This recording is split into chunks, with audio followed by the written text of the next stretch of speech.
All right, welcome back to Missing Persons TV. I'm Brian Ladd with my co-host Deborah. Today is Tuesday, June 16th, 2009, 10:38 p.m. Eastern Standard Time. Tonight we're just going to be covering one case. That's the case I did last night, which is case number 769, Deanna Buckner.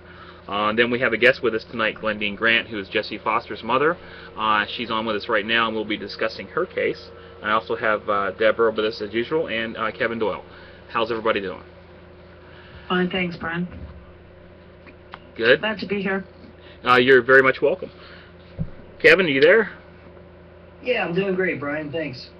And Deborah, just making sure you're with us. I'm here. I'm fine, thanks. How Okay. are you? Fine. What we were doing before the air is we were setting up some emails so Glendine can get some emails out for her for missing daughter, a newsletter. We'll discuss that in just a little bit. We're not gonna be broadcasting the video tonight. Apparently, the problem I have with my right eye is now in my left eye. It's really red and looks terrible. So instead of seeing me, we're going to see pictures of people that are important. So that said, our first case of tonight that we're going to be recovering is case number 570. This is Jessica Edith Louise Foster. She went missing March 28th of 2007 from Las Vegas, Nevada. I have her mother with us right now, Glendine Grant, and she will briefly discuss what authorities think may have happened to her and what's new. And apparently there's some new information that came out a few days ago on some other things that she wanted to talk about. So Glendine, welcome. Hi, thank you. Thanks for having me. I appreciate it. You're welcome. Thank you for coming on this short notice. We're always happy to have you on. So can you briefly let us know what a lot of people in the chat room, I think everybody in the chat room knows about this case, but a lot of people that are going to be listening later on really don't know what went on with Jessie Foster. Can you tell us? Certainly, yes. Well, Jessie was living in, we're from Canada, and she was living in Calgary, and she met a fellow just when she was graduating high school. And from there, she moved back to Kamloops when she was about 20 years old. And the same fellow that she knew from Calgary called her up and invited her to go on a trip. And in this trip, it was to Florida, to Fort Lauderdale. And she went. I mean, we did question and make sure that, you know, everything was okay and that she knew this person. And she was confident that everything was okay. She went and she came back in a few days, and she had some excellent pictures of an awesome vacation. Went back to her job. She had a waitress job at Boston Pizza and another job at a golf course here in Kamloops. And she was trying to decide what she's going to take. She was getting ready to go to college, and she just wasn't quite sure what she wanted to do yet. So she got invited on a second trip with the same person. This time he wanted to go to Manhattan and to Atlantic City. And he told her that, well, she told me that she felt confident everything was okay. I was really concerned that this guy was doing a second vacation. I asked her, you know, what does he want? Does, you know, have ulterior motives? You know, I questioned if, you know, maybe he really liked her, or, you know, that type of thing. I just wanted to know who takes somebody on two vacations back to back. She, you know, tried to convince me everything was okay, and she left and she went down with him. At that point, when she was in Manhattan, she called myself and she called her sister, and she also called her dad in Calgary. And on all three of these calls, she told us that this fellow had been gambling and he lost all of his money, and he had asked her if she would prostitute to get them some money to get home, which really upset her. Had her down in the lobby calling us from her cell phone. Myself, I was quite concerned because she was in Manhattan, and I asked her if she was afraid of him or if he had, you know, harmed her, or if she felt threatened in any way. She said no, he was, you know, he felt stupid, actually, is what she had said, and that she, you know, she said that she was going to go back up to the room. I told her, well, if she didn't feel safe not to, but if she felt safe, that she was probably better up in that room, and then the next day she could just leave and come home. And so that's what she said she did. And the next day she called and said, well, she wasn't coming home, that, you know, this guy was really sorry that he had said that, and he tried to act like he was just joking. And she said they were going to Atlantic City, and then she was going to be coming back home. And the next thing, I got a call from her the next day, and she said that instead of coming home, she was going to be going to Las Vegas. And I was, like, well, I really didn't, I wasn't approving at all. She was 20 years old, but she was still young, and she was in another country. And she told me she'd be okay. It was May 13th when she got to Las Vegas. She called me from Las Vegas and said that because her 21st birthday was in 2 weeks, on May 27th, she was going to stay and she was going to celebrate her birthday. And then just a progression of things happened from there. The next thing she told us was, after her birthday, and I'm saying, okay, it's time to come home now. Now it was, well, her and her girlfriend, who she had met up with down there, who I'd never met before, had gotten in a car accident. And this car accident was them driving along in a taxi, running a red light and hitting them. And now they had to go to court for this, and there was going to be an insurance claim. And then after a while, this insurance thing kind of stopped being talked about, and she had met a guy. And the next thing I knew, the guy had moved her in, and the next thing I knew, she... and by the next thing I know, it really was over a course of time. And then 10 months later, my daughter was engaged to this fellow, living in his $750,000 house in North Las Vegas, and having a very tumultuous relationship with him. She would call me during fights all the time. I would talk to both her and to Peter. I would try to convince them many times to break up. And then after 10 months, Jessie was supposed to be coming back to Kamloops, and she had all of her stuff packed up. She had actually, beginning of March of 2006, she had a big fight with Peter, and he kicked her in the head. She phoned me, and I tried to get her to come home. And Peter tried to downplay it by saying they were just sort of wrestling around, and he didn't mean to kick her, and she just got really upset because it did hurt. But he was sorry, and he certainly didn't mean to, and I didn't believe him at all, and I was trying to convince her to come home. And the next day she called me. She was driving in a rental car on her way to California. She said that she just had to get away and just get away from it because it had really upset her. About 4 days later, she was back in Las Vegas, in North Las Vegas where she lived. And then it was then kind of a sequence of things. On 24th of March, she called me about 2 or 3 times that day, because her little sister's birthday had just been on February 27th, and she was sending a money order for a pair of running shoes that my daughter was going to get for Jenny, that Jenny wanted for her birthday. So she called me the first time to find out what Jenny wanted. She called me the second time to tell me that the money order was sent, and she called me a third time to talk to Jenny after Jenny had picked up the shoes, and so Jenny could thank her for them. And then on the 27th of March, and well, also on the 24th of March, she told me how she had to go and get a tooth extracted. Her wisdom tooth was starting to make her teeth go out of line and hurt, and she'd had a lot of dental work done. She'd worn braces for years. She had caps. And so then on the 27th of March, she phoned her dad and stepmom's house to wish her stepmom a happy birthday.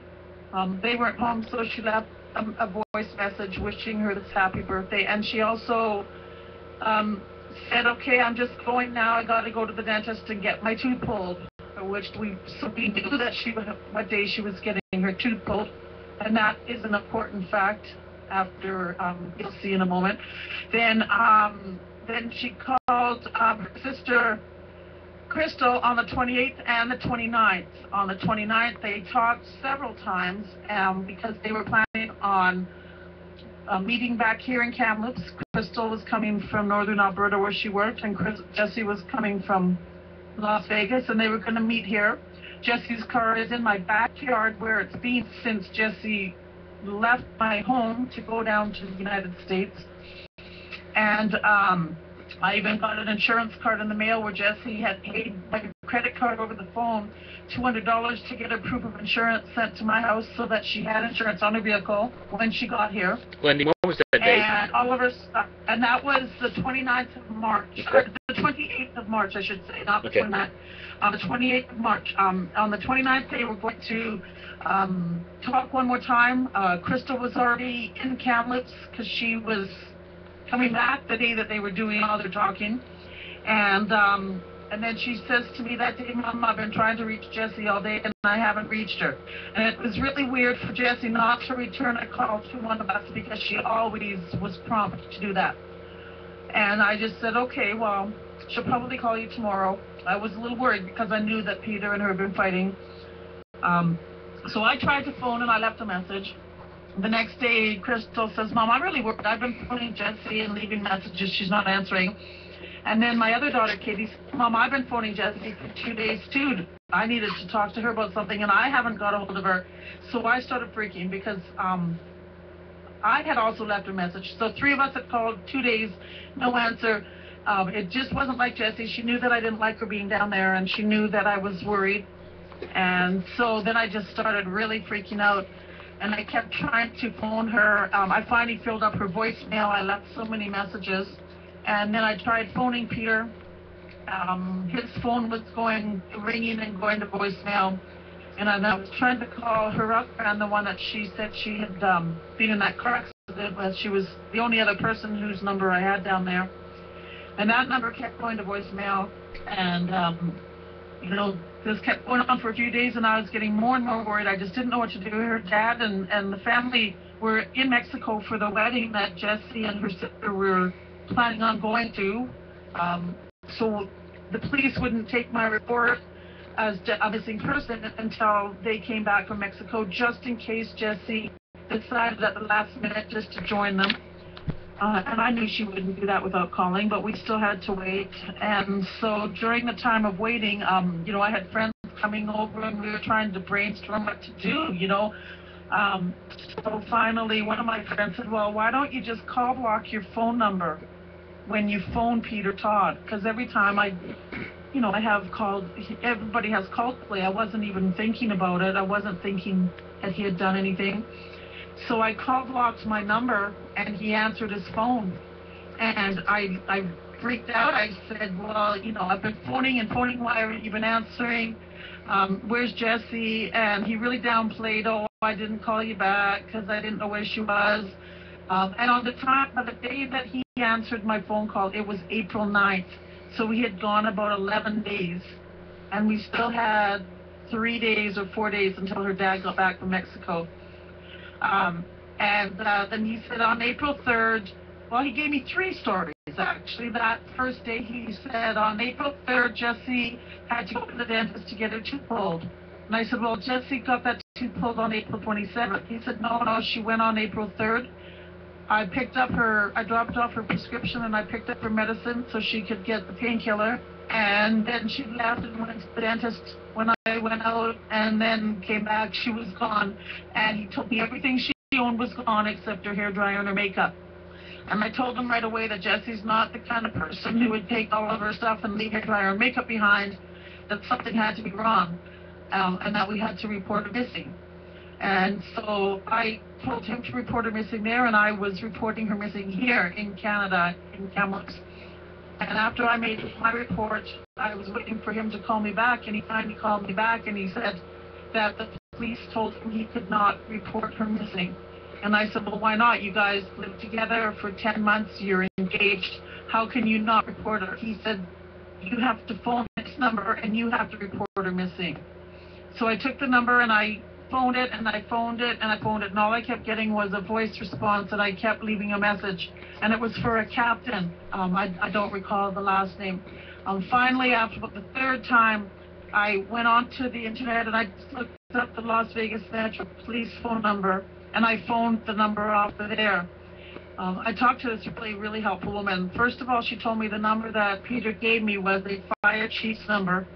She would have no idea where he would have got that number from, but it was definitely not a police officer or anybody that could have helped me. And so she said, I need the address of Jessie's home so I can start the complaint, file a report. And I gave the address that I had, the one that I had mailed Jessie's retainer down to and mailed cards to, and things like that. And she informed me that that address was actually like a mail drop. It was a company that just it was like a post office, only it was not a postal box. It was an actual address. So I had to phone Peter back and get the address. And well, I'll never forget it. I said, Peter, I need your address, and he literally went 10Y. And I said, because I need an address to report Jessie missing. And he said, oh. And then he said 1009 Cornerstone Place. And I said, thank you. And I hung up and I phoned her back. And I said 1009 Cornerstone Place. And she goes, well, that's North Las Vegas.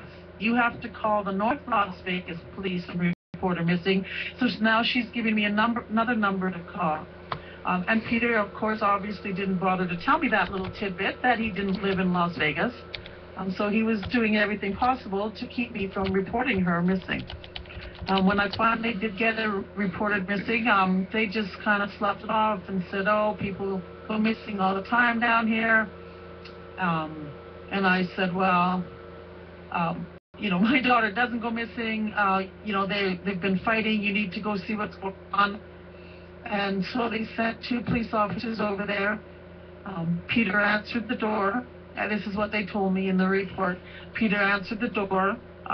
They said, may we come in? He said yes. And now we're talking, you know, the 9th of April. Okay, we haven't heard from Jessie since the 29th, since the 28th of March.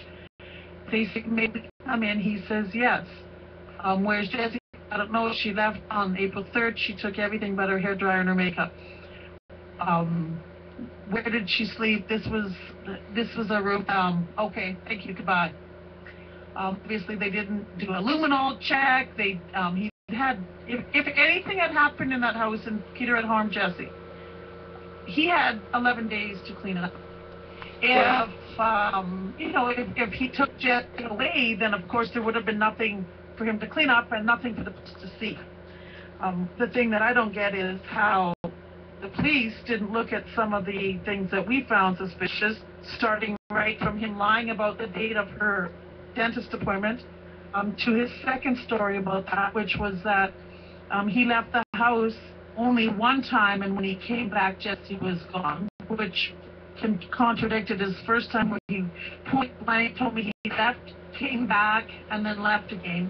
And then his third story was that he left and came back, and while he was there, Jessie left, and he just went out later on and came back and realized Jessie had never come back. So he had 3 different stories. And at that point, then a couple of days later, Jessie's dad came home to dozens of messages from me and from Crystal that Jessie had been missing for over 2 weeks. And they had just come back from what should have been just a vacation of a lifetime, the wedding that every person would have dreamt to have. And they had to come home to the flipping nightmare that still is going on to this day, over 3 years later. And the first thing that Dwight did, which is something that I have absolutely no way to do, is he hired a private investigator. I have absolutely no money to hire a private investigator. So this private investigator was hired within 24 hours of, not even within 12 hours of Dwight being home. And the very next day, we heard some of the most horrific information from him.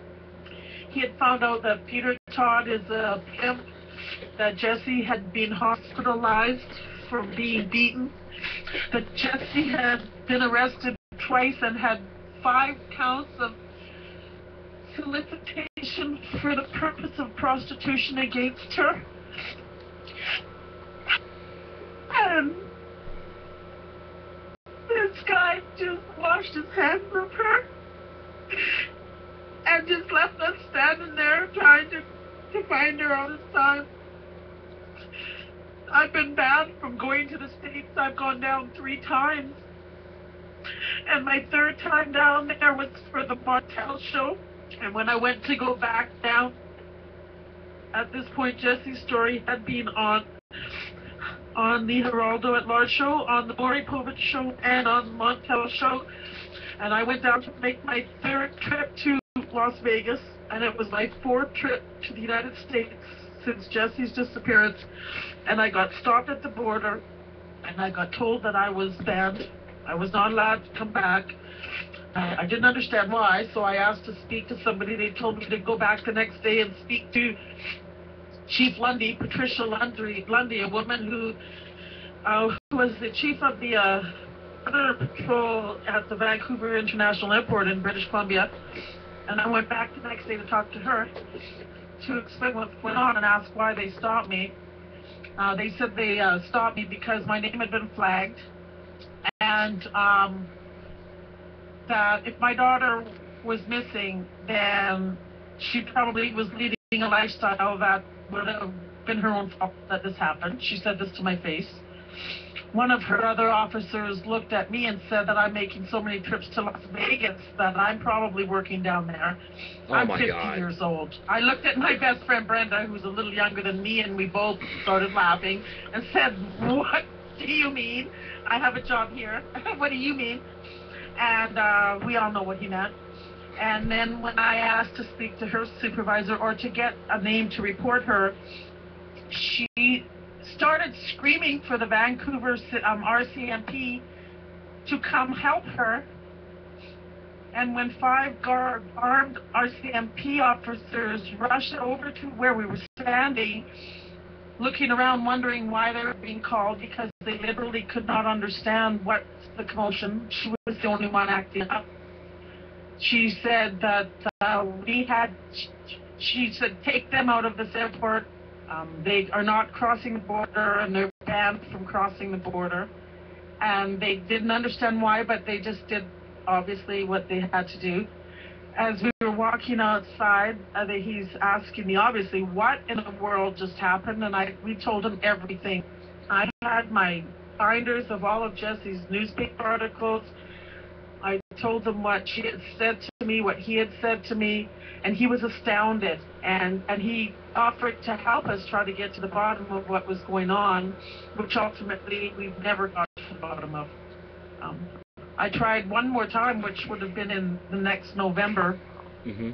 And this time we tried to drive across, thinking, maybe we would get across, just like Yvonne did when she snuck into Canada after Jessie went missing. But they caught me, and they told me that if I ever tried it again, I would get a 5-year ban, and I would be fined.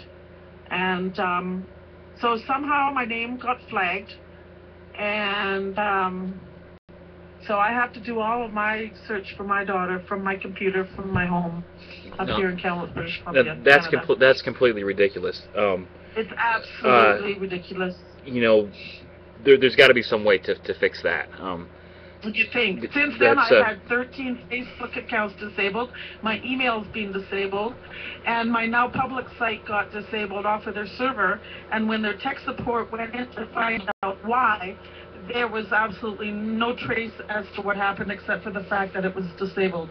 They were able to reestablish it from their backup server, but the fact of the matter is, this secure site, which has hundreds, if not thousands of members, and my site got disabled. And now here's the kicker. These things happen on Jessie's birthday, on the anniversary of Jessie being missing, on occasions.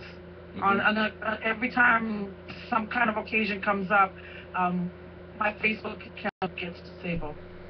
I may sound like I'm... No, well, what I'm saying is it's not a coincidence, I think, in some of these cases, because we've been friends for over a year now. I've been 2 years. 2 years. 2 years. And you've told me all this kind of stuff. In the first couple of times you think, well, maybe it was just somebody in Facebook that saw something that wasn't right or something and disabled it. But this has gotten completely ridiculous. As far as all these... Hit the news. been on the news and why somebody isn't looking into that, you know, saying, you know, somebody has a vengeance against her for some reason, or you, or for something, or you're getting involved in something that they don't want you to get involved in. Back to Peter. Now, Peter stated that she went to the dentist on, you said April 1st? No, the day that we know that Jessie what did he say? Was March 27th. Yeah. He said on April 3rd. Okay. The missing person, she was actually declared missing on March 28th, so that was the day after the... Well, we declared her missing March 28th. Technically, she's the way that the police have termed it is between the 28th and April 3rd. Okay. In our opinion, talked to her on the 28th. She went missing on the 29th. The hospital, the visits to the hospital, and those, of course, were probably documented. What, do you know the dates of those? I don't know how our private investigator found out this stuff. But because of the Privacy Act, we've never got any documents. The police have, whatever the police have, they've never told us or given it to us either. It's really ironic when you think about some of the stuff that we've asked them to look into, information that we've told them. I just posted a link to one of our main CTV, which is the Canadian National News, where they posted an article about my Facebook. Now, because it did make such a big deal. Back to Peter, this winner here, and I know Deborah's just waiting to comment on this guy, but we've done a lot of research on human trafficking, and this guy fits the bill. You know, they're controlling, manipulative. They take women and they convince them to do things that they would never think about doing. And a lot of people think, well, why would they? That's their own fault. And no, it's not. Everything from the use of drugs, they get them hooked on drugs, they threaten them, they say their family's going to be in danger, you're going to go to jail, you're going to go to prison because you're now in this fraud with me. If he's living in a $750,000 home in Las Vegas and he doesn't really have a job, he's got no legal income, and the police have been criminal. Saying that too. He's a criminal. And he's more than likely selling drugs, probably has a lot of gambling. He got arrested in January for selling drugs, so yes. But I also heard, because his name has been in the news and he's connected to a missing person, that he's had to resort to selling drugs because he's having trouble getting girls to fall for him now. Oh, I really feel sorry for the guy. He knows. Okay, he knows. If you guys follow this, we've done a lot of shows on this, and we encourage you guys to check out these past episodes. Just key in the word Jessie Foster. This Peter guy is a character. He's getting away with it. I don't think he's going to be for much longer. No. He knows what happened with Jessie, and I really think and I really hope that Jessie's still alive. And why I think this is that he seems to me like the type that wouldn't commit a murder, but would not have a problem selling her. And at the point that he had Jessie for that long period of time, she's brainwashed. We've done a lot of research. If there's a website called humantrafficking.org, and they have a lot of information on what these guys do to women. It's not just teens, and it's not children. It's young, it's women. And it's amazing what they can do just over a few days, a few weeks, and a few months of how they can brainwash them to think that their life has changed. This is what they're doing. They're a prostitute or whatever, and this is what they have to do for some reason or another. Most of it's based out of fear. And that happens.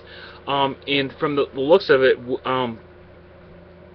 he's going to get caught somehow. There has to be. I mean, the police aren't on his side. I know that the police. There's actually a task force down there in Las Vegas, which is a hub of human trafficking in the United States. Yes.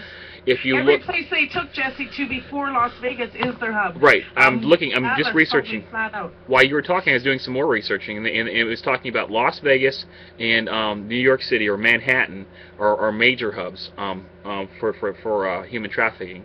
Along with, I believe, there's another state, or not, there's another city. Fort Lauderdale is a big one, and a lot of people go missing from Fort Lauderdale. Yeah, and it's a shame when police treat cases just because they're over the age of 18. They treat them like, well, they did it willingly, and really, you have to really understand how this human trafficking is working and how that they prey into these women who are vulnerable. They might want to admit it, who are vulnerable, and they take advantage of that. They take advantage of that, and they do whatever they want with them. They're like property. If this guy told you one lie, it's all lies. Exactly. So there's not a thing that comes out of his mouth that. But one good thing is, I'm sorry, I'm gonna let you speak here. what I wanted to say is that he's done all this, but he's not in prison. Okay, he may have sold her, and to his mind, that's probably no big deal, which is a huge deal. But Yeah. I don't think he killed her. Okay, and I think that's a, you know, when we're looking at this case from 2006, I think that's a, you know, a good thing that she might be, you know, a victim of human trafficking. We're really hoping that she is. And especially with a lot of these reports that come out, you know, every week, every month, and I really feel for you. And we were talking about this, you know, I could not stand to hear these new news articles coming out every week. You know, they're finding bodies in the Nevada desert, and then you're hoping that it's not her. And you know, I get all your emails, and everyone is like, "My God, what is she going through?" I mean, it's terrible. And I think that sending out my emails and doing that is kind of like medicinal to me in a way. Well, yeah. Because I believe that every time we find one more victim that's not Jessie, we're closer to finding her alive. But as a mother, I mean, it's just a crazy way of thinking, but I have to do something so I don't lose it. But you just got to think of what you have to be going through each time, and just imagine. I mean, it's unbelievable, and but in a way that you are helping people to understand, you know, what you're going through and a lot of other families are going through. I mean, every single day you do something for Jessie. I noticed that every day you do something. I have to. I have to. Like, what am I going to do? Am I going to tell Jessie, oh, I have a holiday coming up, you can stay missing another 14 days? No, I mean, that's bull. If I'm awake and if I'm alive, and if I'm breathing and if I can move, then I'm looking for my kid. Here's what I think, not just from the dream drawings and from the stuff that I have. I think that Peter took advantage of Jessie, and I think as long as, you know, between your guys' relationship or family relationship too. I mean, he could have said anything like, you know, your family, you know, you don't know the people I'm dealing with. Your family's in danger now. You know, your mom will die if you don't do this. You know, I mean, you never know what they put in their minds, and then you throw in drugs, and it's out the window. That's right. And once you get, if you have any idea how Jessie is with us, with me and with her sisters, she's got 3 sisters. But he knew that, though. Oldest of 4 see, I'm saying he knew that. He was smart. He knew that. He knew your relationship. You know what I'm saying? They were going to get married, correct? That's right. Okay. When Jessie actually was able to come home for Christmas 2005, which a lot of people said, oh, why didn't she stay, or why didn't she this, why didn't she that? Well, I'll tell you what, that I don't think she was going to go back. She actually, when Jessie went missing and we went to her storage unit in Calgary where she had put her stuff when she came to Kamloops before she ever went to the States, we found stuff in there that she had put in there when she had come to Canada at Christmas time of '05. And it was almost as if she was leaving that letter, if something happens to me, here's who did it. Without saying that, she left pictures of Peter Todd. She left pictures of Donald Vaz. She left information for us. She left, we found out who her friend Yvonne was because at one point, at one time, she called up one of her friends and said, I have a friend who's got a brother. And she's got 2 brothers. One brother was just killed. He was murdered in a fight in a bar, and her other brother is in jail, but he's a really nice guy, and he just needs someone to talk to. Well, her friend said, well, Jessie, I really don't think I would write him. She goes, well, just take his address. And she wrote down his name, and she wrote down his address. And when Jessie went missing, we had her name, and we knew how to track down her family. So she was leaving us clues. She knew the girl that she asked to write this guy, of all the friends that Jessie had, she knows this girl was the one that would not write a guy in jail. Okay. So she left us clues. Like, she knew what was happening to us, even if she knew she couldn't tell us. And so when she left, when she came up, and she was here, it was Christmas time, and she had already been here for over 3 weeks. And Christmas Day, we got up, we exchanged gifts. We're getting ready to go to my dad's house for dinner. My dad is a widow. He was having Christmas dinner because Jessie was here. Everybody was coming. Around noon, or around, I guess around 10 o'clock that morning, she informs us that she has to leave. She has to get on a plane at 3:30 that day. I said, no, you don't. You're not getting on a plane. You know, we're going to my dad's, we're going to Grandpa's. And she said, yes, you have to. You have to take me to the airport. You have to get on a plane. And she fussed about it until the next thing I know, my 3 daughters, my husband, and I were all driving Jessie out to the airport so she could get on a plane on Christmas Day, in which she flew out of Fives, and we've never seen her again, ever. The last time we saw my daughter was Christmas afternoon, 2005. Okay. She went missing 3 months later. Okay. Now I know over the years, you know, there's a lot that happened in this case. I mean, you did do a lot of work, you know, on the talk shows and stuff like that, getting the word out, and you know, still not that many people know about Jessie Foster being missing.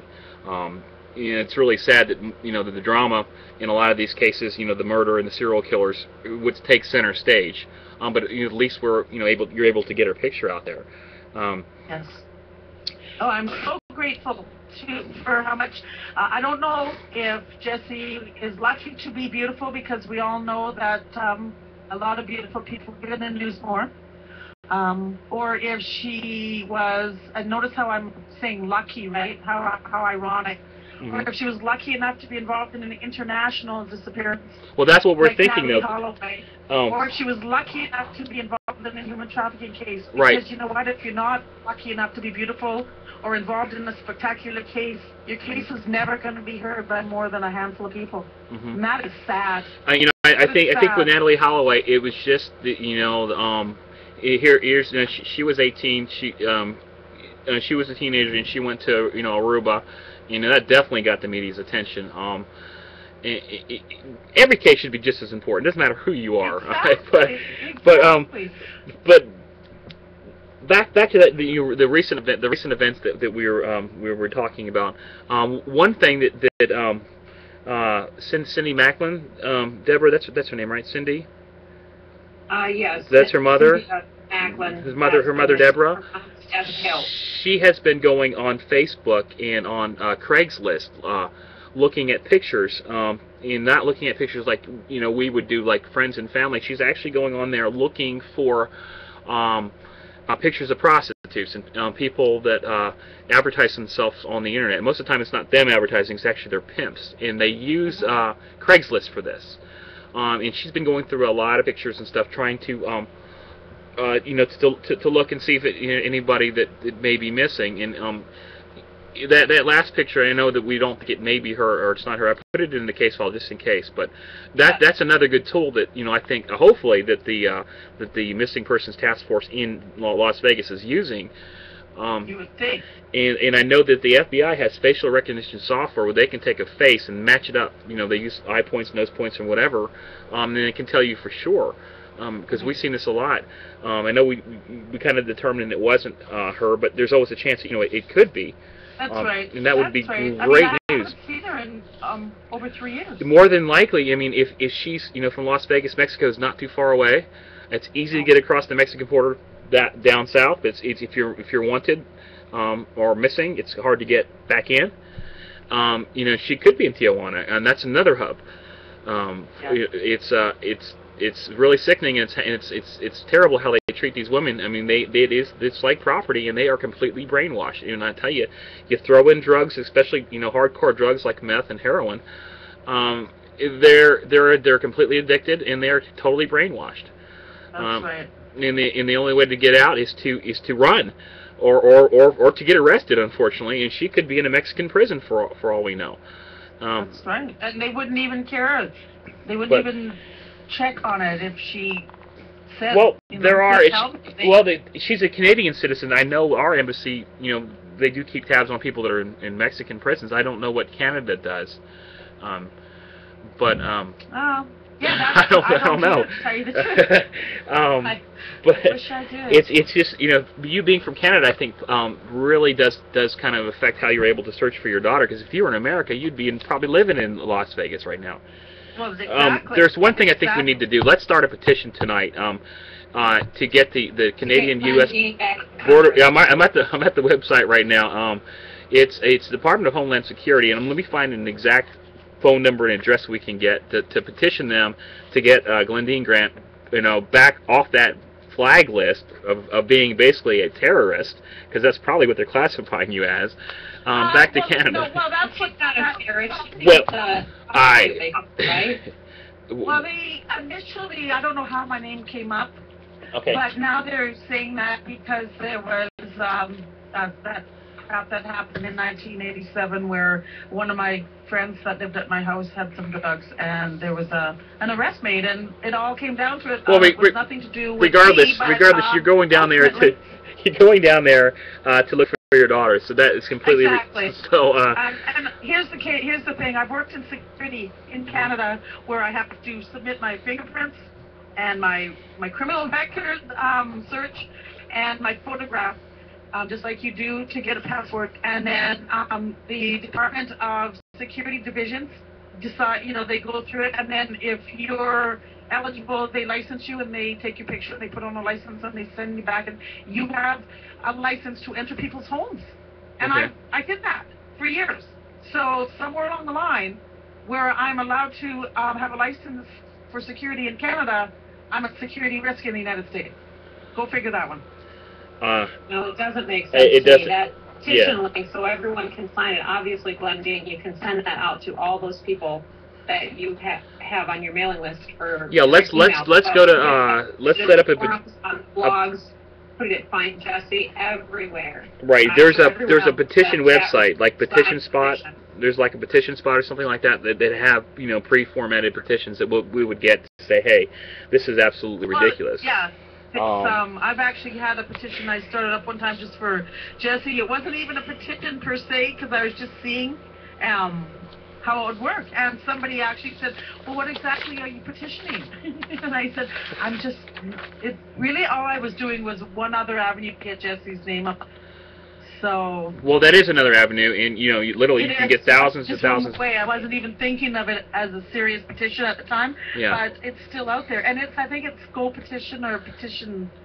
Yeah, there's a lot of them out there. We'll find one. We'll definitely do that tonight. We'll get that that on the forum and the website. Have you been noticing all the links I've been putting in here? These are Yeah. links that were just in my most latest newsletter. I put Jessie's America's Most Wanted link, the link to the ABC News hunting humans on the highway, Yep. and then the Fox News about the body that was just recently found. Which Let's is talk about a- that real fast. I Yes, was going to bring that's that what up. we were going to talk about. Okay. In Garfield County in Colorado, on the 14th of June, which was 2 days ago, they found another dismembered body in a bag along the side of an interstate highway. Now, if you notice in my links that I did post, there are Jessie's links for America's Most Wanted, but there's also the link that ends with the 3126 is for Lindsay Marie Harris. She went missing in 2005. In 2008, her remains were found dismembered in a bag along the highway in Illinois. The other two ladies that were also connected in this case are Jody Brewer, who went missing at 19, and Misty Sains, who went missing, I believe she was about 25. These were also in 2005 and 2006. A couple of years later, both women were found, both dismembered body parts found in bags along highways. So now they've taken these three girls and they've connected them in the cases on America's Most Wanted and on the ABC's Dateline and on Fox News. And they've included Jessie's case with them. These three girls have been found, yes.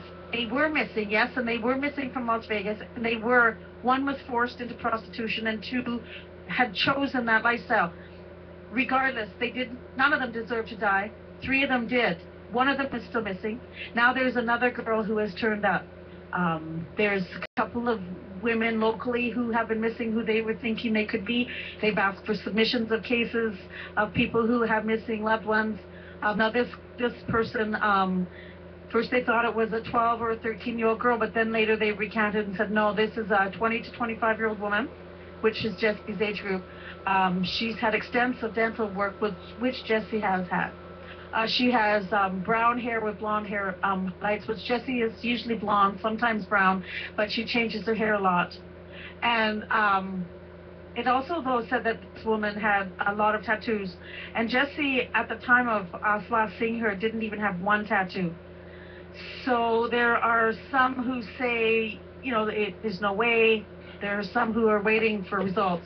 This isn't the first time we've had to wait for a DNA result to tell us that somebody was not Jessie.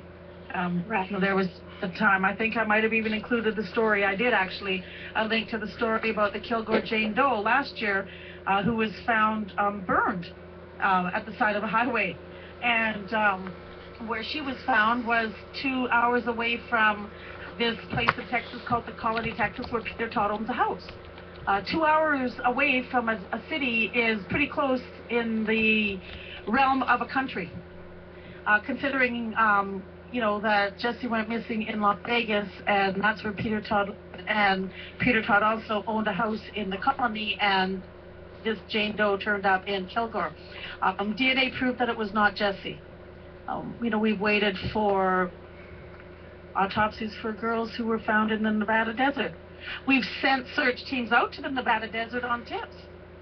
We've had tips from psychics. We've had tips come in to the Nevada Center for Missing Loved Ones. And they send out a search team every time. Speaking of psychics, you said that another psychic had called you? He did. Okay. He's a psychic who has started working with the Peace for the Missing group, Charles. He read about Jessie's case, called me up and asked me if I would like to do a reading. And well, Brian knows, Deborah knows, I'm an easy person to talk to, and I'm more than willing to talk to anybody, and I'm not afraid to speak to any psychic whatsoever. So just for us to set up an appointment for today, we spent an hour on the phone chatting. So it was kind of ironic, you know. Just we kind of thought a lot. Now, I don't honestly know if I think that if he believes that Jessie's alive or not. But he, like many, nobody knows for sure. Some psychics can get the spirit of people, and that person's not dead. Their spirit may be dead, but they're still physically alive. So he doesn't know. All he knows is that, all I know is that he came up with a couple of really good things that could mean that Jessie is communicating with him. I hope she is. I'd love it if she is. To tell you the truth, I think Jessie communicates with me more than anybody in weird ways. And strangely enough, of all things, it has to do with cheesies. One time I had a friend here, and a cheesy seriously seemed to have fallen out of the ceiling. A what? And hit my friend. A cheesy, the kind you eat, you buy at the store. Orange cheesies, like a chip or a cheesy. Oh, okay. Like a Cheez-It. Like a Cheez-It, only up here they're called cheesies because we're Canadian. Oh, it's got to be different. Okay. Okay. So I had just swept my. Is that made from moose? Cheetos. That's right. Well, this is. I had just swept my floor, so I knew that there was no cheesies on my floor, and we didn't have any cheesies. It's not like somebody ate cheesies that day or that week. My friend was sitting in a chair, and all of a sudden she felt something hit her head, and then at the same time we both heard a little noise like something small hit the floor. And she jumped up and she was brushing the top of her head because it scared her, whatever it was, because it just seemed to have come from nowhere. And we kind of, after we calmed down, because it really startled her, we looked, and on the floor under her chair there was a cheesy on the floor. And Jessie just loves cheesies, and like I say, and Jessie loves Vicky. Vicky, the lady who was here, is a woman that Jessie babysat for when Jessie was younger, and Vicky was a single mom with a young son. So Jessie is extremely close to Vicky. Okay. And then just yesterday, I had this little angel sign that my daughter had painted for me, Crystal had painted for me, and it was in the living room. And I thought I better bring it in and put it with all my other angels that I have in my bedroom. And I picked it up, and now even though this is a fairly large wooden angel ornament with a big flat bottom, when I picked it up, there was a cheesy under it. Now this is the kind of cheesy that should have been flattened from a heavy object sitting on it. This cheesy was not flattened. It startled me. I picked it up, I ran in here and started taking pictures of the angel sound of my cheesy because to me it was really weird. Now my friend Vicky, I hadn't talked to her since May 15th when we went to her husband's dinner for his birthday. And she called me out of the blue to tell me I should make sure I watched Dateline because it was about undercover Las Vegas. And I said, well, how weird that you called me, because I said, guess what just happened? And I told her that I picked up the angel sign. I said, you'll never guess what was under it. And she just said, what, a cheesy? And I said, yes. And it scared the bejeebies out of her. She said the skin on the back of, the hair on the back of her neck just went up when I told her that. Just like it did when the cheesy hit her in the head. So, like people say, somehow or another, someone's trying to get in touch with me in a very ironic way. And I'll tell you one thing. If I was me listening to me talk today about all these weird things happening, I would probably think that I was crazy. You know, my daughter's been missing 3 years. She's losing it, you know. Great imagination. It's not a great imagination. I'm sane as can be. Yeah, you're Not definitely even medicated. sane. I went off the meds. When my doctor asked me if I wanted to stay on antidepressants, I said I'm not depressed. I'm sad. They don't make a pill for sad right now, so I'm not medicated at all. So I'm definitely not losing it. Yeah, so anyways, those are my stories, as strange as they are. And like I say, now we're just waiting to hear back from the sheriff of Garfield County in Colorado. Yeah. It's still, that's got to be tough, though. But we were discussing earlier about the tattoos, remember, Brian? Yeah. Yeah. And we were talking with Glendine before the broadcast, and they said that there's tattoos, and Glendine says that Jessie didn't have tattoos, and for them to be able to say that there's tattoos on this body, then that would have to mean that the body has not been sitting there for years. I'm no expert. As far as I know, I think that when the body decomposes, I think that's the tattoos are part of the skin, and doesn't that, you know, that decays first, and over a period of 3 years, I don't really think that anywhere. Well, there wouldn't be any. That's why it has to be somebody who was either just recently killed or somebody who was held somewhere and then maybe recently killed. It's hard to say. Definitely, if anything happened to Jessie when she went missing, then 100% sure this is not her. Because you're right, it's been... But to go through this each time is, you know, I mean, another thing that gets me, how many missing bodies are there? I mean, how many bodies are there that people were just, I mean, it seems like every day they're discovering new bodies all over the place. Well, there are, and then you've got numerous people waiting to find out if it's one dead body is... There's like 3 families waiting to find out if it's their loved one. You know, you should not think that there should be that many missing women from the same area. Like, look at what Stacy Peterson. They thought it was Lisa Stebeck or Stacy Peterson. It turned out to be a man when they found that those remains. I mean, how many missing people are there in one area that they can't even tell who it is at first because there's so many? My God. That's unbelievable. That is unbelievable. I could see, oh, there's one missing person, they find a body, everybody's waiting for confirmation, but they all know. Well, it's not like that. It's not like that. My goodness. Peter, back to Peter Todd. Todd's his last name, right? T-O-D? D or T-O-D? Double D. T-O-D-D. Has he made a formal statement to police about the disappearance? Okay, he has. Twice. They've had him in twice, and the way that they explained it to me, they had him in twice. The second time they had him in, they also had Trish Van Arsdale in, the woman that he was married to at one time. And the way that the officer on the case said to me, they're married to their story. And I said, what does that mean? He says, they've given their story, and it's very unlikely they're going to fudge. Exactly. Okay. But okay, it did not mean at all that they believed him. But we know he's a drug dealer. We know he's a pimp. We know he's probably a lot of other things, probably money laundering and everything else. Yeah. Well, I can tell you some stories about Sierra 2928 Incorporated, which sounds to me like it might be a money laundering business. Sierra is also the name that Trish goes under when she prostitutes. She's got 2 websites. One that we still can pull up because you know how you get to the Wayback Machine and you can pull up defunct websites. We found her old website, and she's got a current website, and she goes by the name of Sierra, and they have a business, and strangely enough, the houses that have ever been in their names always started out being owned by Sierra 2598 Incorporated. So I've been in contact. I've actually, the police had I had got an email one time from, well, it was one email, but it was from 2 different people that were in the email. One was with Department of Homeland Security, then one was with the IRS, and they both wanted all the information that I had. Well, unfortunately for everybody, that was back in 2007, and, you know, he still hasn't been put away, so who knows, right, what they did with the information, but they're certainly aware of what I gave them. So how do we get these people to talk, then? What do we have to do? Well, obviously we can't do what they do because it's illegal. Okay. We can't force people. to do anything. So I don't know. I mean, we have a $50,000 reward. It started at $5,000, and then it went to $10,000, and then it went to $50,000. And like Jessie's dad said, if it has to, it'll go to $100,000. He has got a house in Calgary that's worth a great deal of money, and if he has to, I imagine he will sell his house to get his daughter back.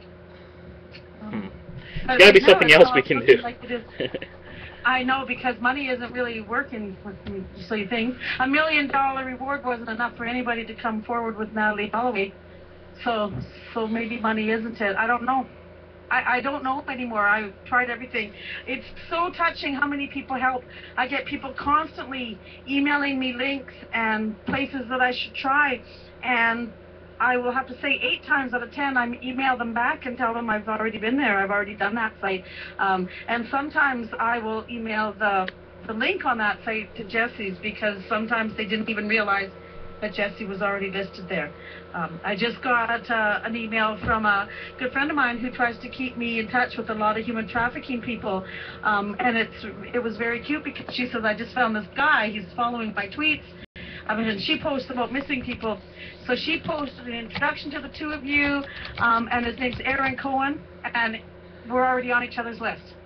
So what's the chance? And he's a human trafficking activist, and he loves the world, and he just wrote a book called Abolish Slavery. So people are always trying to make sure that there's not one person out there that I'm not aware of. Back to Peter Todd. I mean, this guy is the last person that you know that she was with, correct? Yes. Okay. So we have his oh, look at this. Okay, well, that Peter Todd's on your website. Okay. We have his address, phone number. I mean, you seem pretty willing. You want to put this information out. He doesn't live there anymore, so we don't know where he is. He was at the house for a while, but now he's gone. And I had his phone number. Every time I get his phone number, he changes it, though. I have friends on our side. I have one person on my now public who sends me private messages. She's actually a close friend of his. She's given me his new phone number a couple of times, and he's always surprised whenever I phone it.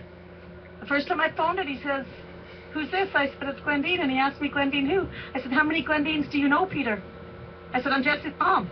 What about, if you posted something on, let's say, Web Sleuth, how can we find this Peter Todd, or something like that? I mean, there's a lot of smart people out there. It's got to be something that can be done to make this person talk. Got to be some persuasion or something like that. Well, somebody should, yeah. Well, anybody has any ideas, I would love to hear, because there's got to be, obviously. Yeah, I mean, this, if it's not a murder, okay, and let's say, whatever he has, let's say he did sell her, or he did, make her do something, and he's not going to get prosecuted for it, why not, hey, let you know, just you personally know what's going on. Well, that's right. I mean, you're always there to listen. I'm sure you'd take his phone call. Yeah, and he knows it. I mean, I used to phone him well, not constantly, I should say, but I did keep in touch with him. I don't. That's really got to be anymore. a really weird. Nothing else. Okay, yeah. Nothing else. Jessie is on Web Sleuth, but I'm saying maybe pose that question. Pose that question to the members, though. There's a lot of people out there who are detectives and stuff, and they probably have a lot of. Detectives seem to have a lot of ideas in things that they do that aren't really conforming with what the police can do.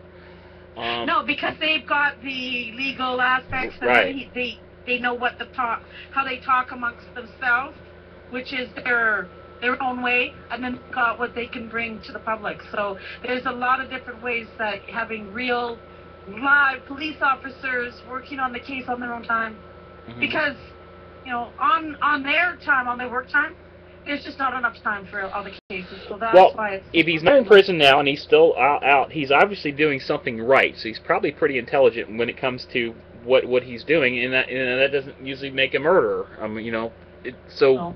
I've had a few people, to tell you the truth, when this all first happened, a lot of people told me that the police in North Las Vegas were corrupt. I have nothing you never to say know about that or not, but all I do know is that there's, since Jessie's been missing, they've got a new chief of police, and the old chief of police did not get a very good send-out. So maybe it was very, very, very much corrupt at that point. So it's hard to say. Okay, so from this conversation, number one is that petition. That where we can get Yes. that done. Exactly. And number two, Peter Todd. I mean, that's the guy's got the answers. We want the answers, whatever it takes. You know, find out where he lives and whatever it takes. And you know, Peter Todd has a twin brother, and I think his twin brother may know more than he likes to let on. His twin brother, in fact, works for the school district. He was working in North Las Vegas at the time. Can you give us? I've been told. Go ahead. Oh, I've been told since then that he works in California. But the fact is that he lived with Jessie and Peter and was living with them up until the 15th of April when he finally moved out and got his own place 2 weeks after Jessie went missing. Can you give us all the information you have on Peter Todd and we can make that public? Okay. Do you want to do that? I mean, that's up to you. No, I don't mind doing it. I just don't have it all. Like, I wouldn't be able to. You don't have to say it now. We'll put a link in the. I don't mind posting anything about him, though. But and Okay. I have a lot of stuff actually. You know, if you guys go to my I've got some stories about him on my now public site. Okay. And about Donald Baz. Is all those? That's all linked in the forum too. So if you go to Missing Persons Forum, click on Jessie. All that information will be there, and we encourage everybody to do that. And if anybody has any ideas, especially these people from Web Sleuths, you know, we want to hear it. I'm sure that Glendine would try anything. Exactly. You know, also Glendine, I've seen on TV that there's a couple spots in Canada, the Canadian borders, where there's a checkpoint where you just, if you're coming in and out, all you have to do is it's an honor system. You're supposed to call. There's a. Have you seen that?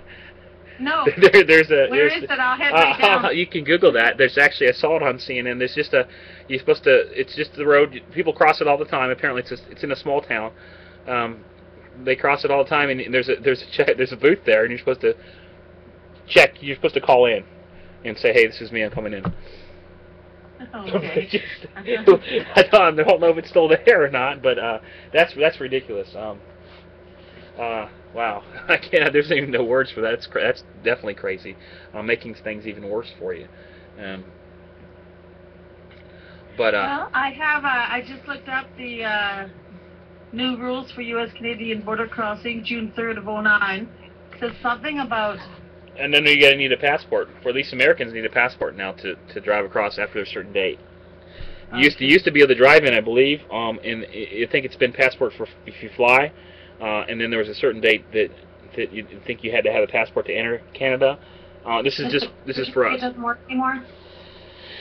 No, I think that date. I don't know if they pushed that date back or not, but as far as I knew, I think it was in June, where passports were required. Yeah, well, this says June 3rd, so it might be what they're talking. You know, that's for us to get in. I don't know what the requirements for you to come over here. And not only that, but now that if you even fly over the airspace of the United States, you have to have a passport. What are they? Passengers parachuting out or something? Or? Just in case you have to land.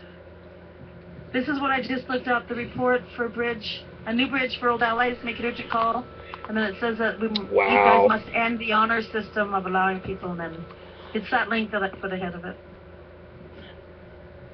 Wow. Yeah, it's crazy. You're right. Well, from talking here, the things we're going to do is there needs to be a petition to get Glendine back into the United States. Yes. And then whatever Web Sleuths, you're going to Peter Todd. pay Peter Todd a visit? Pardon me? Are you going to pay Peter Todd a visit when you get to the United States? I already have.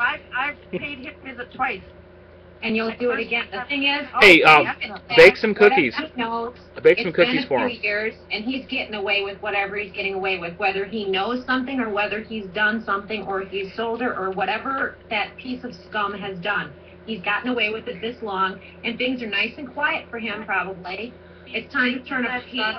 Let's plaster that piece of garbage all over, and whatever information can be gained, you know, about Peter Todd. Let's put it out there and have people add as much information as they can find. And the thing is long as this stuff is all matter of public record anyway, he can't say a word about it. So let's turn the heat up on him. He needs to be thrown in jail, and the key needs to be thrown away.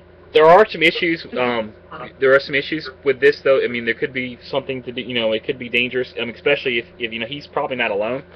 That's and true. it could be organized crime too.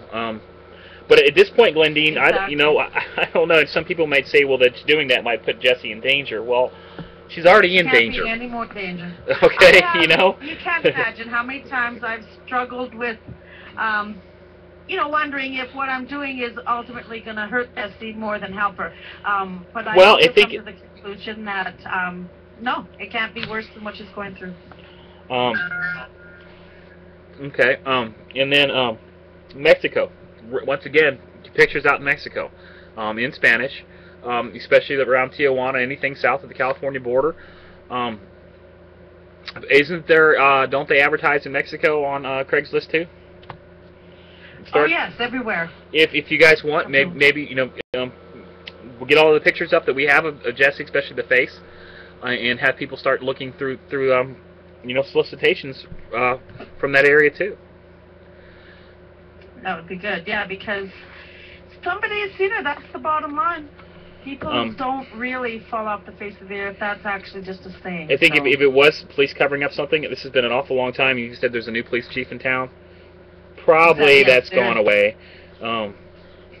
Well, we all know what. Well, I wasn't alive, but you know, Las Vegas in the 1940s and 1950s was completely mob controlled.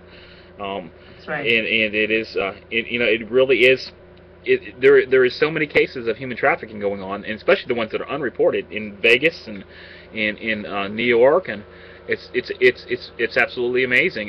You know, Well, yeah. some statistics say 1 in 5 prostitutes in those areas are victims of human trafficking. They didn't go there by themselves; they were forced No, they into. didn't. And when some people can't understand, you know, as a guy, I kind of think sometimes, you know, I can't understand why anybody could be forced into it. But you have to understand the mindset, and you have to understand what these guys know. Just like with the Natalie Holloway situation, look at that guy. Okay, he just got caught on tape trying to solicit more people. Okay, Yeah. So you know, everybody's bad. confirmed that Natalie Holloway is deceased, and for him, that's probably great. Okay, because I don't think she is, but it's just amazing that what people will do. And you know, basically it's for money and power, more than likely probably money. Does Peter Todd use drugs? I don't know. I don't think so. From The good ones Jessie don't. never said he did. So yeah, Yeah. exactly. He just forces them on people, and it's not even forced after a point. I mean, they get hooked on that. That's, you know, whatever they'll do whatever, you know, for drugs. And the first thing, you know, that got me when you're talking about Manhattan, it said he lost all his money gambling and he wanted her to prostitute to pay his debt. What guy does No, that? wasn't Peter. What guy does was that? Donald. That was Donald, yeah. That Yeah. was Donald, but exactly, no guy does that. I mean, Yeah. wow. Well, Donald was the one who wondered why his photo was out there and stuff too. He contacted He's the you. one that emailed me. That's right. He Oh, emailed me okay. and asked me, you know, why was that? Well, first of all, he said, why was I putting this picture out there and saying all these things? And then he said that I'm probably just mad, and I think that if he never took Jessie to Las Vegas, Jessie would never have gone missing. So he admitted that he took Jessie to Las Vegas. I've got the email. Well, and these people that you know names of, and you know Peter Todd, the pimp, these people all seem to be the small-time players. But, you know, they know who they sell people to or give people to or what they've done. You know, if that's what's going on in human trafficking. These are the small people, and they're not the ones that are as much wanted in this whole thing either. The only one wanted here really is Jessie. You know, Exactly. I don't think you know, I mean, anybody. honestly, Yeah. Glendine, you just want Jessie. You don't give two hoots about anybody else. I mean, Exactly.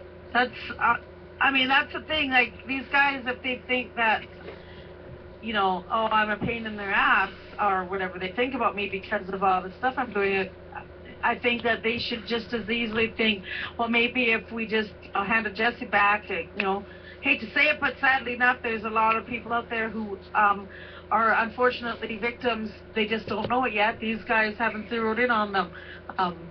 I would never want to trade Jessie for another victim. I'll tell you that also. So what we need to do is just stop them. Right. Stop them so there are no more victims. You know, another thing goes along with that is the demand too. I mean, if there wasn't a demand, people wouldn't be doing this. No. That's right. But I have a couple of other things actually that I haven't really talked about much because it all happened right around the time of Jessie's birthday when my email address got disabled. But we had another human trafficking forum here in Kamloops, and our forum here in Kamloops is not set up and run by ex-police officers and private investigators. No, that would be too obvious. The human trafficking forum that I've been attending here in Kamloops is run by the Catholic Women's League, and it's a group of a few women and some nuns who actually wear their habits, and the priest who comes down to the meetings. And we have Crime Stoppers come to the forums. I've been doing talks at the forums. They have videos and you know, a lot of good information that they give us. And they've given me this workshop thing that is kind of laid out to teach young people who are still high school age about the dangers of human trafficking and the realities of it. And at the last human trafficking forum, Crime Stoppers asked me if I would start going around on all these talks with them, because they find that I'm much more informed on human trafficking than their human trafficking expert. Their human trafficking expert reads from her cards, and then when the film is over, she thanks everybody and then sits down. She doesn't take questions because she doesn't have any offhand answers. She just has what's on her notes. Me, I don't get up there with any notes. I just get up there and tell everybody what's been happening in my life, and you don't need notes for that. So now I'm going to be starting to work with the Human Trafficking Division of Crime Stoppers.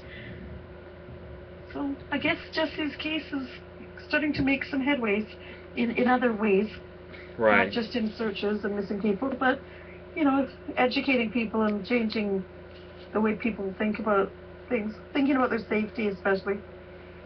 Well, there's been some, a few of the parents of, actually moms I spoke with of some missing young ladies and teens, and when they tell me that they wonder if their daughter could be a victim of human trafficking, what they follow that with is like Jessie Foster. So Jessie Foster has, I don't want this to sound wrong or anything as it comes out, but she's like the poster child for human trafficking. She is. I think that too.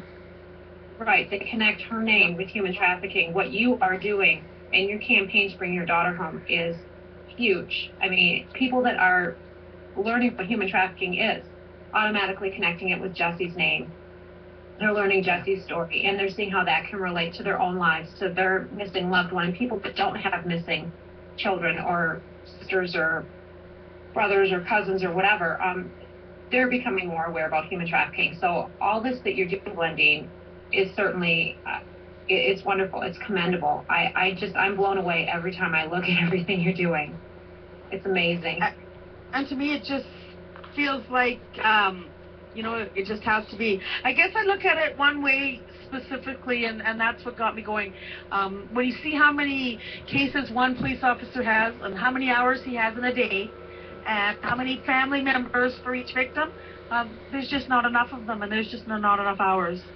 So if, and I came to the conclusion when Jessie went missing that her case and she deserved to be worked on constantly. And so the only thing left for that, because of my previous reasons about not enough time in the day and not enough police officers on the force, that leaves it to others to work on Jessie's case. She's my kid. You know, it's up to me. I'm not asking anybody to do it for me. I'm not whining because I have to do it. It's just what I have to do. Jessie's dad and I have always got along. You know, we've had our ups and downs, obviously, because we're not a couple any longer and haven't been for well over 20 years. But the fact is, we still get along. I'm very close with his wife and Crystal Jessie's stepmom, Tracy. And sometimes he says to me, you know, I just sometimes think I'm not doing enough. I see what you're doing.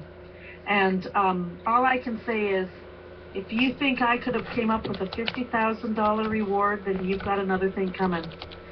So my working on Jessie's case with my fingertips on my keyboard, and him doing what he can as far as, you know, we do a media release every time that we raise the reward.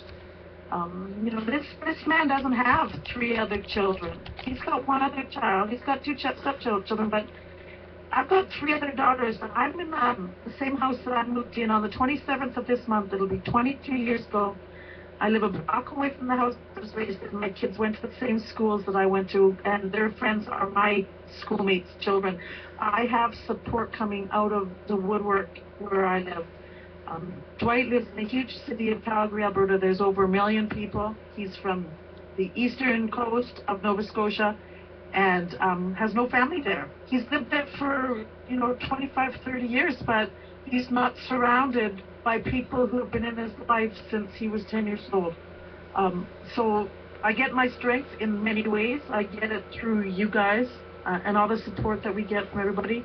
I get my strength through writing my newsletter because, you know, I kind of got a new motto. It's like write or explode, and then helping other people. So yeah, I do self-medicate. I said earlier I don't take medication, but that's not true. I do self-medicate. It's my writing and it's my blogging and it's my forums and it's my websites and it's all my networking. And well, let's get that book together too. Work on that book. And the book, yes. Well, you know, Seriously. I have a few friends now. A handbook, I you know. have become friends with some authors. Of course, I'm friends with Lisa Wonya, who wrote the book Disappeared or Missing, the Disappeared, Lost, or Abducted in Canada, which Jessie's story was written in Chapter 6, and that came out in 2007. But I also have a couple of email friends who I've been actively emailing since Jessie went missing, and that's Anne Rule, the author, and her daughter Leslie Rule. And both of them have given me tips and hints on how to write a book, as did Lisa. Mm-hmm. So I think I've got, you know, I've all the stuff I need, and I guess writing all my little blogs and all my little stories are priming me up because, you know, I keep feeling, like I said, guys, I feel like I'm getting ready, and it's a step that I'm not going to say I'm going to do until I know I'm going to do it. And that by saying that, I need to be able to supply myself a little time in the day to be able to do it. And now I don't really have a lot of time. One chapter at a time. I mean. And that's right. And I probably have the book written. You know, the first chapters will be, you know, probably pretty easy. Just, you know, tell what happened. You know, and you know, I think that book would definitely help a lot of people out there that are in the same circumstances you are. Because a lot of people don't know what to do. A lot of people just you know, they go into depression and people. Right. Like I have you guys. I have, you know, Project Jason with Kelly. I have Todd Matthews, who has been there for me since the beginning. I've got, you know, like so many people that are just, you know, I can tell other people about. You're right, like a how-to book. You know, mm-hmm. I'm friends with Coroner in San Diego, California. David Van Norman, we email each other all the time. I have, you know, Bob Rich, and I have other people who have written, you know, handbooks for the missing, like how-tos, like just little brochures that, you know, they ask me, please, you know, pass it around to everybody. So I've got the information, you know, all stored on my computer, which I smartly backed up on my 8-gig backup disk yesterday. No. Because I wasn't about to lose it all. And my sites are all backed up pretty much, and now my computer's all backed up, so I'm not gonna. I have one less thing to worry about. Well, let's get your email things back. So if you guys are listening and you want to be a part of Glendine's newsletter, that's newsletter at findjessie.com, JESSIE.com. That's correct, right? I think so. Yes. Okay. Newsletter. Yes. Newsletter, and you just send an email there. Say just write the word subscribe, and you'll be getting Thank you, Deborah. She put it in the chat. You'll be getting a copy of her newsletter. I think you did number 5, right, Glendine? Yes, I'm on number 5. I'm doing a weekly newsletter. It comes out every Monday. And I'm also asking if anybody has a missing person or an unsolved crime or even a solved crime that they want. I'd gladly put anybody's story into this newsletter and welcome everybody.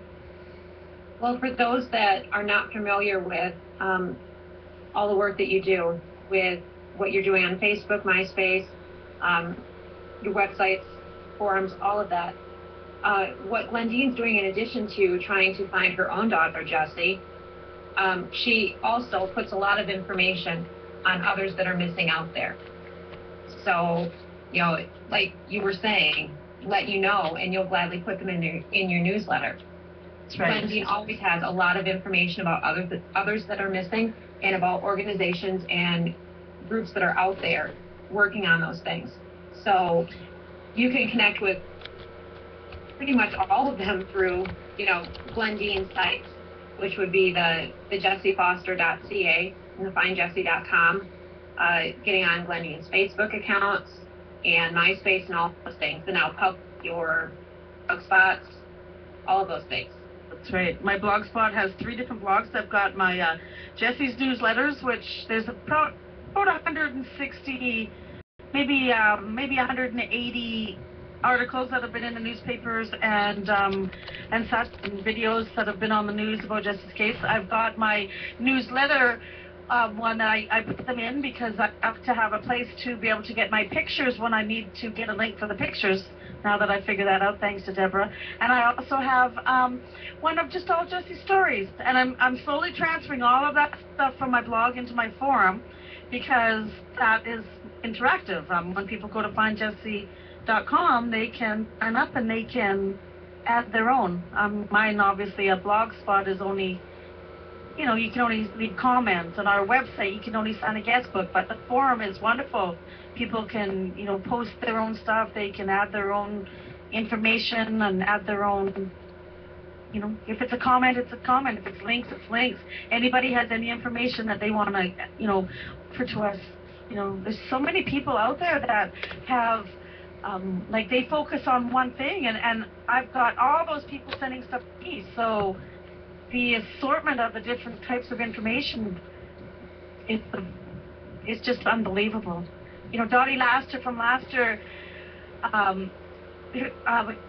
Consulting, they are human trafficking experts. I've just recently, oh, and here's another really good call I got actually an email last week from this woman, and her son is one of the co-founders of the Polaris Project.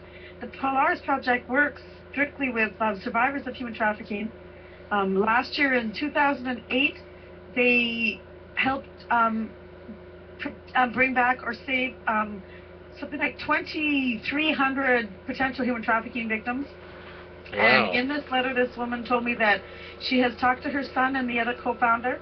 She has talked to the executive director, and she had me call there and give them an update on Jessie's case, because Jessie's case has been with Polaris Project because one of the women I went on the first Montel show with was one of the directors of the Polaris Project back in 2007. So I've always known about them. And now I'm on a first name basis with the executive director and the 2 co-founders. So that's big. That's big. Polaris Project is based in Washington, D.C., and they're right there hand in hand with the Capitol, trying to get human trafficking to stay on the map, trying to get the legislation, trying to get the higher-ups, we'll call them, the higher-ups, to start looking at this as something more than just a third world country and a CSI issue. Yep. Okay, Glendine, thank you very much. Is there anything else that you want to say tonight? You said a lot, and you've really helped. I said a lot. Considering I've had a sore throat, I've hardly talked, have I? I do. Glendine. Oh, yes, Deborah. I normally do kind of like a public service announcement on things that I learned. I did not know as much about human trafficking, nor had I warned my daughters. And I have a daughter who's going to be 20 on Sunday. and I have one who's 16, and then I have a son who's almost 19. Until really learning more about Jessie, I didn't talk to them about human trafficking or their friends or anything. They didn't know what it was or that really happened. You know, what advice do you have for people to make sure that this does not happen to their loved one? What can be done, you know, as far as you want to give your hints? I know I usually do. You know, I do. I have a few things that it would be really nice for young women and men to know and be aware of. The one thing that we all can relate to is that when we were young, we knew nothing was going to happen to us. And sadly, I want them to know that it can happen to them, but it doesn't have to. They need to be careful. There's no one else who's going to protect them once they start leaving the nest. And by that, I mean kindergarten, high school. You leave the nest on different levels all through your life. But by the time you are at a stage where you are venturing out on your own and you're deciding who you want to put your trust and your faith into, there's so many things to fall back on that would have probably come from my grandmother's grandmother. Trust your instincts. Mm-hmm. If it seems too good to be true, it probably is. Yep. And you know what? And here's another good one. If you're with somebody and that somebody is keeping you from your friends and your family, one thing about Jessie, like I say, she's raised around the same people. She's got hundreds of friends and a huge family. The one thing that Jessie never had down in Las Vegas was any girlfriends, any close friends or relatives that were going to be there for her, just to call up and chat and do like she did her whole life. She never went a night without watching a video with a friend or going on the computer or being on the phone or whatever. Down there, she was isolated, you know. And if you ever do find yourself in this kind of situation, I'll give you a really perfectly good example. It was just on Dateline last night. It was on the Las Vegas Undercover. And there was this woman, this young girl. She was taken, she met a guy online, and he wooed her, and that was her word. He wined her and dined her. He had her come out to Las Vegas. And when she got out there, he tried to get her to prostitute, and when she wouldn't, he beat her up. This girl was so smart, she went to the police right away, and she ended up on Dateline in an undercover sting trying to get this guy. And they did. And the fact is, it's really hard to get people on those types of crimes, but this girl knew. She may have got sucked in, and a lot of people do. But you know what? She didn't have to learn twice, and she may not have had a second chance. She got out of there the first time, and then she was strong enough to help because she knew she wasn't going to be the only one. And she tried to help the police. She tried to get him to meet her, and of course, you know, he's also a smart person. These guys don't get away with it for years for nothing. So I know that was kind of long-winded, but those are my things. Is, you know, trusting your own self is such a huge thing. You know, some people might be a little insecure and do something that they might not do had they been a little more secure or even a little more educated. But trust yourself, because the one thing that you're not going to do to yourself is you're not going to put yourself in danger if you know. You're the one person that you're going to be with all the time that you know you can trust. And if you're telling yourself something's wrong, then just listen. Mm-hmm. That's why we have our instincts. You know, and if you get sure caught do. up in it, just get away.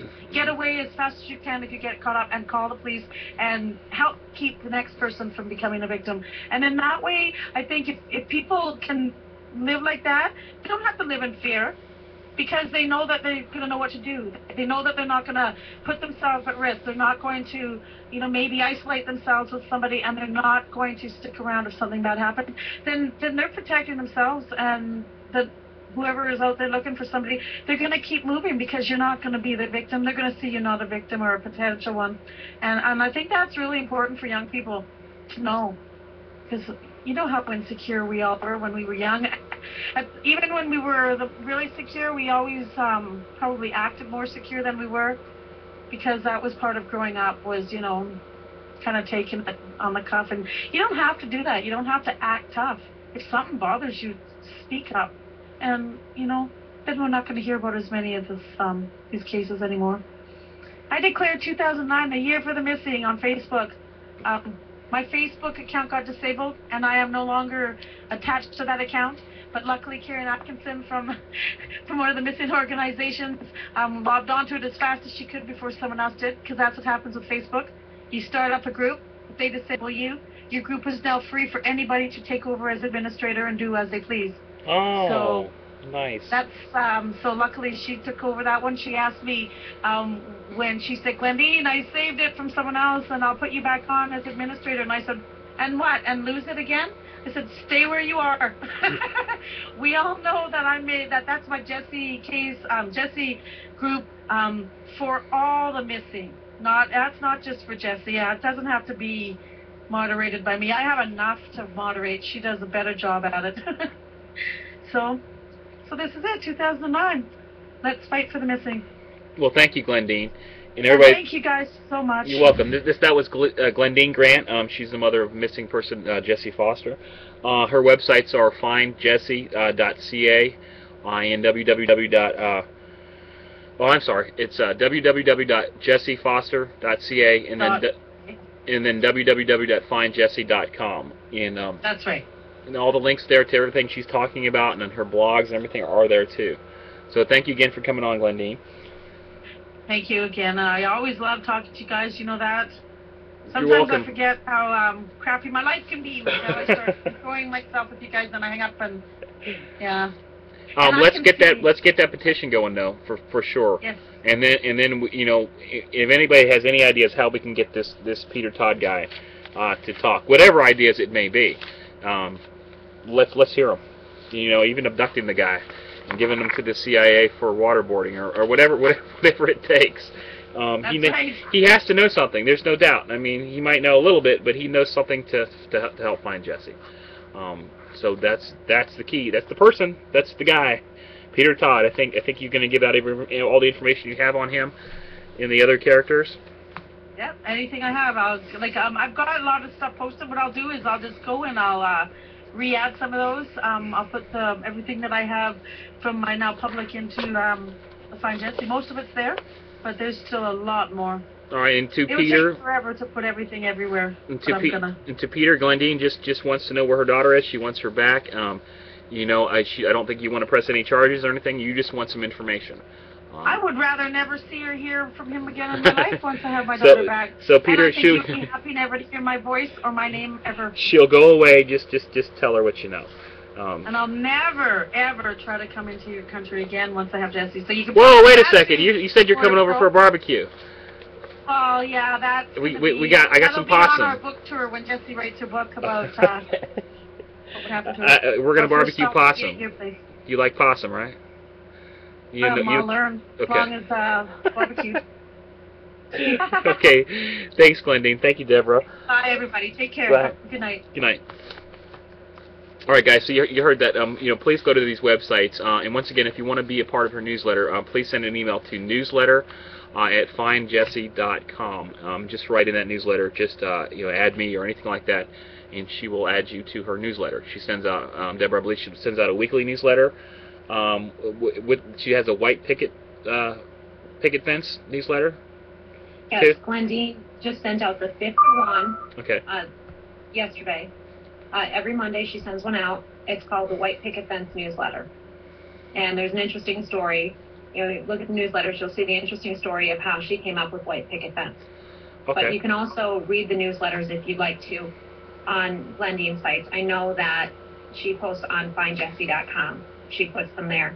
But to receive her newsletters, like you said, just send an email saying add me to newsletter@findjessie.com. Okay. All right, we've been on for an hour and a half. It's time to take a commercial break. Oh. Wait a second. We don't have any advertisers, do we? No. Oh, goodness. Not yet. Okay. One thing, I'm not on the air tonight because my left eye is completely swollen and red, and I didn't want you guys to see that. I showed it to you earlier. But it doesn't hurt that bad.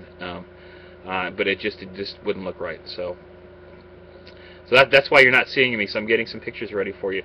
Okay, we're going to go to one more case tonight, and that will be it for tonight. This is case number 769, Deanna Bunker. The case was opened today. The dream drawings were done last night. So it's open today, June 16th, 2009. It's actually after midnight tonight. Today's the 17th now. Deborah, what information do we have for Deanna? Deanna Buckner has been missing since May 1st of this year. She's 14-year-old endangered runaway missing from Belleville, Illinois. She's a white female, 5 feet 4 inches tall, 147 pounds. She has brown hair and blue eyes.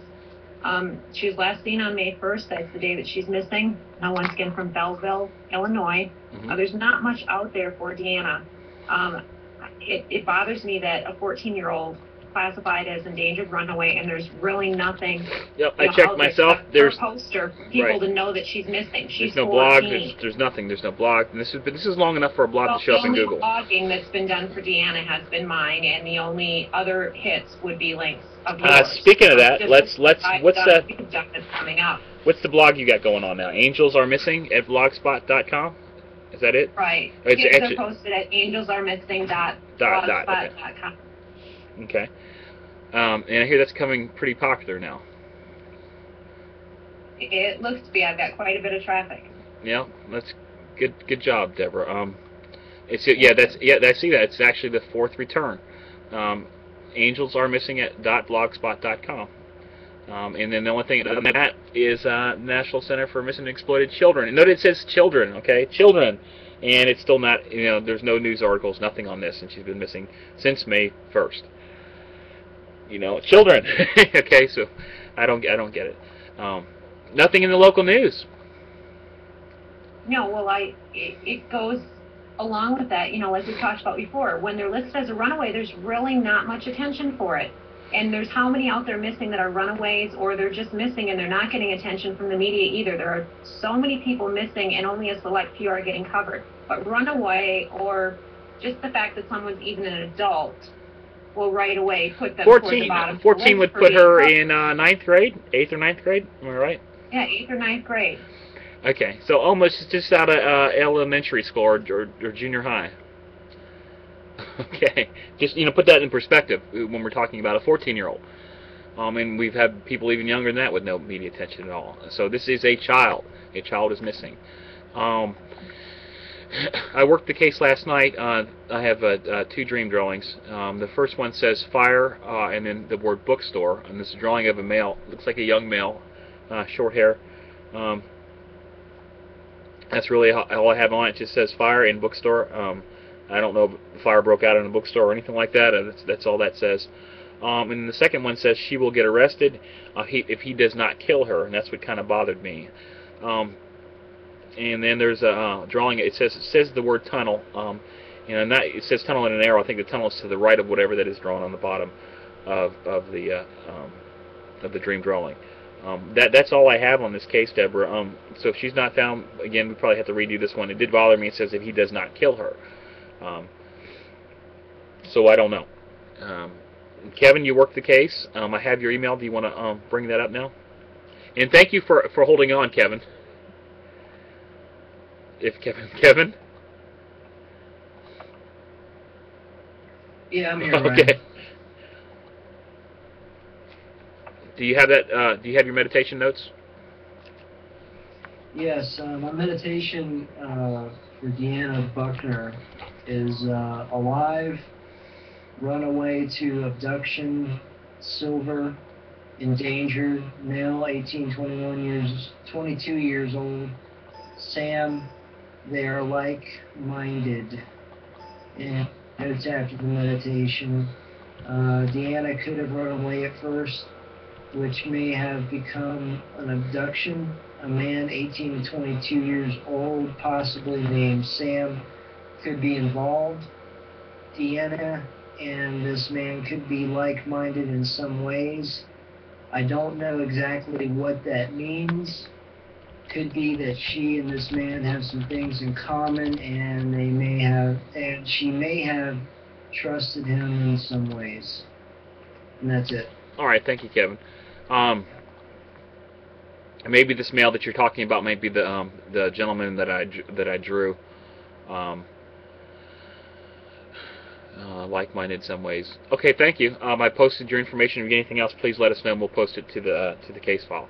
Okay. So that case information is up, and this is case number 769, and it is posted in the forum at Missing Persons Forum, missingpersonforum.com. So that's up there, and we encourage you guys to visit that, register, post any information that you have. One other thing I wanted to bring up real quick is that I don't consider myself to be psychic. I just use what I have and everything else that we can get. But if you are psychic or a detective or anything else, and we'd like to have you on. You don't have to be on the show or anything, but we'd like to have your input, because really this is about collecting everything that we know and doing everything that we can to help find missing people. And we don't care where it comes from. It does not matter where it comes from. We will post it, and then we'll see what comes in common, and maybe somebody that has the power to do something about these cases will do it. That's why everything is public. So we just don't do. This is not just a psychic show or anything like that. We are interested in everything, and that's all I have tonight. Deborah, do you have anything else? No, I don't. Okay.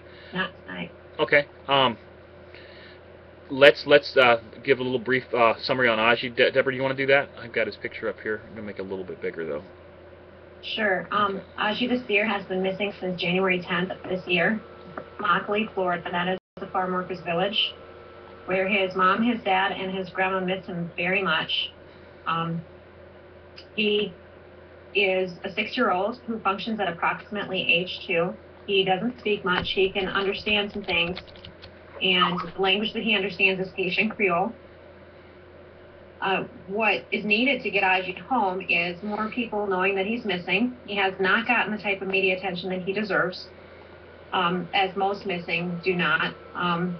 And so showing his post, putting his poster up, showing his photo, sharing the links, and visiting findadji.com will help get him home. Thank you. I think we need to do another video for him too. Do something a little bit different. Maybe try to get some more attention to it. I've seen we've had thousands of views on the videos that we've made, but we need more than that. So we'll do that too. Like Deborah said, findadji.com. And really his picture is what's important in this case. I mean, he hasn't been found locally, so that means that he's somewhere. Like I said, we could be walking with somebody could be holding him, and no one would ever know unless they've seen his picture before and say, hey, wait a second, something's not right there. It looks just like that kid I've seen on TV. And that's what we need, that on TV part. We need him on TV. However you have to do it, put him up somewhere. I mean, my gosh, I've seen ads for, I've seen the same Geico commercials, the same commercials over and over and over and over again, and you know what I'm talking about. I've seen a lizard. That lizard is way more well known than anybody else, and it's gone missing probably. And it doesn't take too much to do something. I mean, if you're in charge of a network or something, put some missing people ads up there for a few seconds or something. Somebody's gonna see him, and he's got the mental capacity of a 2-year-old. He really needs our help. So again, findadji.com. Thank you, Deborah, for running that. And also I want to put a thank you out to Kinsley, who's been helping out a lot lately in the forums. She's been doing a lot of great work, and we are moving the missing person, or the old forum, to missingpersonforum.com. If you log on to that old forum, you see a big giant yellow sign that says we're moving. You're in the wrong forum. Please click on there and re-register if you're not already a member. If you had anything posted there, please copy and paste that. We're going to leave that up for a little while into the new thing if you want to keep it. I think Deborah and Kinsley have been doing a lot of stuff moving that thing over. Deborah, is there anything you want to say about that forum? Did I get everything? Well, one more thing, for the people that are trying to go to the forum and they're seeing that, we're moving, it's going to missingpersonforum.com now, and they do have to re-register.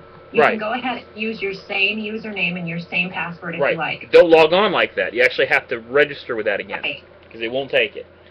We don't. I'm sure there's a way, but we haven't figured it out. But we're not going to do that for you. You're going to have to do that yourself.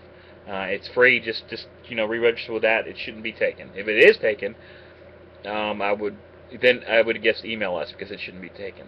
Yeah, I wouldn't see why anybody, unless you have like a really common name or something, that might be taken, but it shouldn't be taken. Okay.